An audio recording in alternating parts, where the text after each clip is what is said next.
All right, so let's talk about love at first sight because this is such a tricky area and a trap that many of us can easily fall into. So you've probably had this experience, right? So you meet somebody and it's like instant fireworks.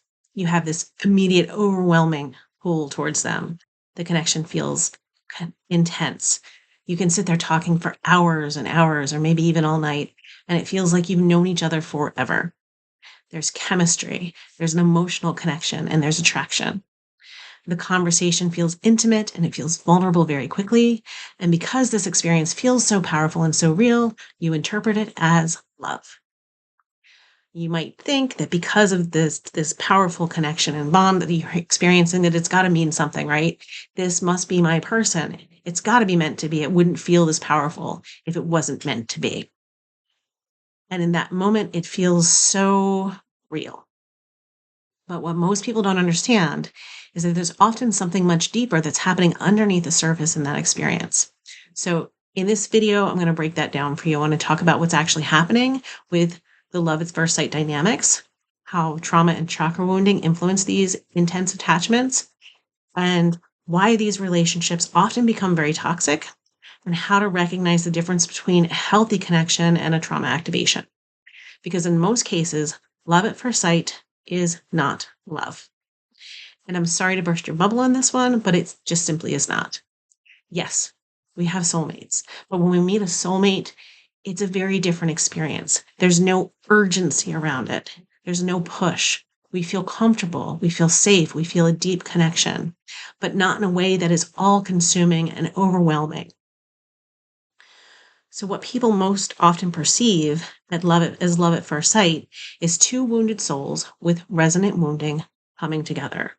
Their wounds plug into yours, and they start acting themselves out in a relationship in a very toxic way. And I know this isn't something that people want to hear, right? But it is important to understand. And this is where understanding trauma and understanding the chakra system become really important as well, because those wounds are not psychological or mental constructs. They live in the body, they live in the nervous system, they live in the chakra system, and they shape the way we behave. They influence who and what we are drawn towards, how we act, the patterns that we've built into our lives, and how we bond with people and connect in relationships. So when you meet somebody and there's that immediate, overwhelming pull towards them, especially when it feels really, really intense very quickly, there's usually something much deeper happening beneath the experience itself. So I want to share with you one of my own personal experiences because I think that a lot of you may recognize yourself in these dynamics. Uh, Now, before I get into this, though, I want to be fully transparent. Technically, this was not love at first sight because it was somebody I had gone to high school with. I really didn't know him. He wasn't part of my circle of friends. I think we had maybe one class together, so I knew of him, maybe spoke to him once or twice, um, but we weren't connected. We were connected on social media later, very loosely, but we weren't interacting there. Um, so we didn't have a friendship or any type of foundation or interaction prior to this happening. So anyway, apparently he had moved away after high school and then moved back into the area. And when he moved back, he reached out to me on social media and say, "Hey, I just moved back to the area, want to reconnect with some people, want to get together for a drink." So I'm like, "Ah, sure, why not?" So I go out, meet up with him, and we're talking, and he's sharing all these stories about his life and his adventures. He's talking about his marriage and divorce and difficult relationships he's had, painful childhood experiences. And while he's talking, I'm feeling this really intense, connection and attraction. And the conversation itself felt very intimate and very vulnerable. And so I have this emotional connection, and I feel really drawn to him. I think it's important in this to also say, too, that this is not the type of guy I would normally have been attracted to at all. But in this case, the attraction felt intense and it was very unexpected, but I could feel it in my body. And looking back, I recognize that I felt it in my sacral and solar plexus chakras, which are about connection and self. So following this get together, he's texting me frequently. We start spending a lot of time together. We pretty much started dating immediately. And I believe he told me he loved me within like a week. And within a relatively short period of time, we ended up moving in together. And the relationship initially was very intense. But what was happening underneath all of that was actually narcissistic abuse. Now, before I go on, I want to preface this. I'm talking about love at first sight and I'm talking about these intense dynamics, but this dynamic does not necessarily always equate to narcissistic abuse. So I want to be really clear on that. In my situation, uh, it did. And unfortunately, because of the intensity and the energetic dynamics of the love at first sight scenario, it does lend itself towards narcissistic abuse and the patterns they use to entrap their victims. But I don't want to, and I'm not going to get into detail on that, but I don't want to make you think that love at first sight automatically means narcissistic abuse. That's not always the case. That just happened to be what happened in my situation. So anyway, the problem, among many problems, was that because I felt that initial intense bond, that really intense connection with him, and I didn't recognize it for what it actually was, I perceived it as love. I perceived it as real intimacy, and I perceived it as true connection. And unfortunately, because of that initial perception, it totally overshadowed my ability to be clear and discerning about everything that happened after. So, what's really happening when we experience this type of love at first dynamic? What's happening is that you have old unhealed wounds that you're carrying around in your body, in your chakras, and the person you're connected with has old unhealed wounds that resonate with yours. And so they feel familiar. And when you get together, there's this immediate attraction. There's this, like, it's almost magnetic because their wounds are talking to your wounds. And it creates this intense connection that feels very profound. It is visceral. It feels like you know each other, like you've known each other forever, even if you never met before that day. It's those times when you just sit up and talk with somebody for hours and hours, and it feels like love because the attraction and connection feels so deep and so profound. But these relationships usually have a very hot, intense beginning, a very toxic middle, and a rather traumatic ending. So, what I want to share with you, what I realized later was actually happening with me when I first reconnected with this guy. So, we're sitting there over drinks, maybe got some food, I don't remember. And he's telling me stories about his sad childhood and his difficult marriage and his even more difficult divorce and not being able to see his kids and all the difficult relationships that he had since and how nobody really loves him and nobody really takes care of him. And basically, it was this giant woe is me story, right? But I wasn't perceiving it that way. I could feel myself responding. I could feel this energetic hook in my sacral and solar plexus chakras. And I didn't recognize it at the time, but I literally felt that physical connection as it happened. I just didn't pay attention to it or give it the weight that it needed. And here's the thing. So at this point in my life, I had already been doing a lot of inner work. I was in the middle of a really intensive heart IQ training. So I was doing a lot of personal work through that. And I felt like I'd gone a long way in my own healing process. And I mean, the truth is that I had, but there were some very, very deep wounds that had not yet come up to the surface for me to be able to process. And to help understand some of this dynamic, here's a little bit of my history. Is that my father was pretty abusive and emotionally unavailable. And in my case in the family, I was the child that he pretty much rejected. At the same time, I had been conditioned by my mother to believe that somehow it was my responsibility to fix that relationship. So some of my survival strategies that bore out of that became being the caretaker and the fixer and taking on responsibility for other people's stuff. So my job through my wounds was that when somebody had a problem, my job was to step in and do whatever I could to take care of them, to fix the problem and make things better. So listening to his woe is me story lit up that part of me. It was that part of me that said essentially like, oh, if you were with me, I would treat you so well. You would be taken care of. You would be loved. You would be so seen.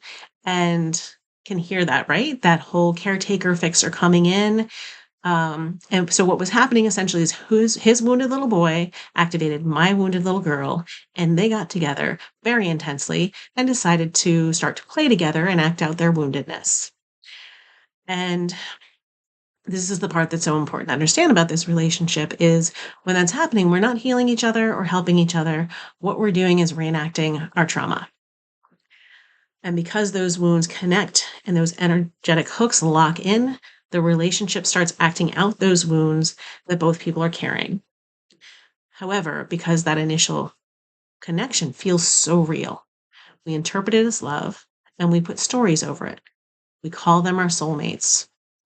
We tell ourselves that it's meant to be and that we wouldn't feel this intensely if it wasn't truly love. And because we have that story overlaying everything else, it overrides our ability to be discerning and to honestly recognize what's actually happening right in front of us. So we get into this deeply enmeshed bond. And then when somebody becomes manipulative or emotionally abusive or toxic or unhealthy in any number of various ways and is not showing up in the way that you need them to or expect them to in the relationship, instead of clearly seeing what is happening and being able to be discerning around it and take healthy action around it, we start acting out of our wounds within the relationship.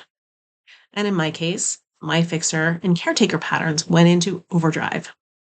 So when he did something hurtful or manipulative, or he gaslit me or was abusive emotionally, my response wasn't about me. And it wasn't about what was happening within me or what my needs were. My response was about him and the relationship. Through the relationship, I had become fairly disconnected from myself. And so my response was towards fixing the problem, making things better, trying to understand what was happening and why, and trying to get the relationship back on course. And so obviously that was not a healthy response on any level, but that is what happens in these dynamics. And it's one of the reasons that people stay in relationships like this long after the relationship has become unhealthy, unfulfilling, and toxic, because we keep chasing that original connection. That story that we told ourselves that it must be real love. And so we try to fix things. So I want to talk a bit about traumatic reenactment and what it is too, because it's a really important piece in understanding what's happening here. We have a powerful drive towards evolution. And within that, we have a powerful drive to bring our experiences to completion. So when we have traumatic events and wounds that are unrecognized, unaddressed, or there's things that we don't want to deal with, or we're afraid to look at and deal with, or even oftentimes maybe we're completely unconscious of, those experiences don't dissolve or go away, but they get buried within us and yet continue to act out in our lives in present time. One of the ways that that happens is through traumatic reenactment, where basically your energy system is trying to bring those wounds and those traumas into your awareness so that they can be processed, come to resolution, and be healed and completed. If we're not conscious of our wounds or not actively doing things to work with them and heal them, they just play out unconsciously through our relationships and other aspects of our lives. So, for example, if somebody has an emotionally absent parent, they may repeatedly engage in relationships with emotionally absent partners and replay the same pain over and over again. If you experienced abuse, you may be repeatedly entering into abusive relationships or even become the abuser yourself. Both of these are examples of traumatic reenactments. And one of the reasons why these dynamics feel so powerful, the love at first sight dynamics, is because your body recognizes the energetic resonance between your wounds and their wounds. So they recognize that woundedness energetically, and the instinct is usually going to be to connect and plug in. Again, not a conscious thing, it's a very energetic thing. You want to stay connected. There's this overpowering intensity to drive and maintain that connection. So you want to keep seeing them, keep talking to them, stay connected with them in some way. And sometimes, even when you're not actually connected with them or with them, you actually feel viscerally as if there's a culpable loss that can be very consuming. And when that happens, that's definitely a huge signal and a huge red flag that something's going on here that is not healthy, because that is not a signal of love. It is not a signal of healthy connection or soulmate connection. And that's really important to discern, because at this point, you're no longer connected within yourself and your own energy. You're now plugged into theirs. So if you notice this happening when you meet somebody, where you're feeling this intense loss and this overwhelming desire to be around them all the time, that's an indication to step back, to slow down, um, and give yourself space to reconnect with your own energy, to reconnect with yourself fully, and get clear on what's actually happening within you. Because healthy connection feels very different from trauma activation. Healthy connection can absolutely and does absolutely include attraction and chemistry and emotional bonding and deep connection, but it's grounded, it's clear. You still remain fully connected to yourself while you're connected with another person. You still have clarity and discernment, and you still have your own voice and your own energy present. You don't feel overwhelmed by it. There's no urgency or emotional flooding that makes you want to merge your life with someone else immediately. You are comfortable in the spaces between you. So when you meet someone and you feel that very strong, deep, intense, overwhelming connection, that's an indication to step back, reconnect with yourself, and get clear. Because if you're telling yourself at this point that it must be love, it must be meant to be, or that this is my soulmate, that is not going to help you. Instead, step back, tune into your own body and your own energy, and really notice what's happening in your body. Notice where it's happening in your body. Ask yourself what's being triggered or activated within you. Ask yourself what's familiar in the energy, or what behavior patterns or survival strategies might it be bringing up for you, like the example I gave with me with my little caretaker stepping in on overdrive. So, so ask about those questions. So if, in my case, as I said, my caretaker was coming in and I'm like, oh, I will take care of you. I'm going to make this better for you. Had I recognized that consciously at the time, I probably would have responded very differently in this relationship, uh, had I been able to see it, but I did not see it. Because when you have a love at first sight experience, it clouds your vision, but it is not love. This is your wounded little child, your inner child, talking to their wounded inner child, and they want to get together and play in their woundedness. Now, I will say to you, if you are in one of these relationships, it is important to give yourself space to connect with yourself, get honest with yourself about what is actually happening, and look at the reality of what's happening out within the relationship. Are your needs being met? Do you feel physically and emotionally safe? Are you reenacting old wounds and old patterns and old pain in this relationship? Are you hurting each other or helping each other? Because in most cases, once the relationship settles into its patterns, people start acting out their wounds on each other. And this is where it becomes very toxic. And this is also where things start to really reveal themselves as far as the truth of what actually is happening in that connection, rather than reaffirming that it is a true, loving, soulful connection. And if you are in this type of relationship, I encourage you to reach out to support, whether reaching out to someone like myself who can help support you through that, a therapist, or friends, family, people who can help give you some clarity and help you come to clarity around what's happening and what you need for yourself.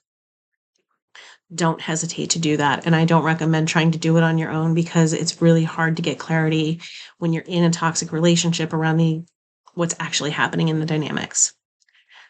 So if this landed for you, if it resonates with you, I would love to hear your thoughts, questions, or your experiences. Feel free to leave comments in the comment section, or you're always welcome to reach out to me privately if that feels safer for you. You can reach me at linda@wellnessandharmony.com. And of course, if you found this helpful, please be sure to like and subscribe. And if you know anyone who could benefit from watching this video, please feel free to share it. Thank you so much.